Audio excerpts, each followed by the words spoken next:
ಶಾಸಕಿ ಹೊಯ್ಯುವ ಮಂಗಳ ಕಂಬಳಿ ಮದುಮಗನ ಕೈಯಾಗ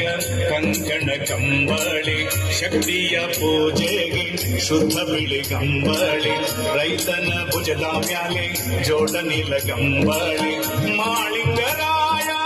ಮಳೆ ತಂದ ಕಂಬಳಿ ವೀರಪ್ಪ ದೇವರಿಗೆ ಗದ್ದುಗೆ ಕಂಬಳಿ ಬೀಗರು ಬಂದಾಗ ಬೆಚ್ಚನ ಕಂಬಳಿ ಕೂಸಿನ ಕೈಯಾಗ ಕಡಿಯಾಯ್ತು ಕಂಬಳಿ ಮನೆಯಾಗ ಕಂಬಳಿ ಇರಬೇಕು ಆಗಾಗ ಅದನ್ನು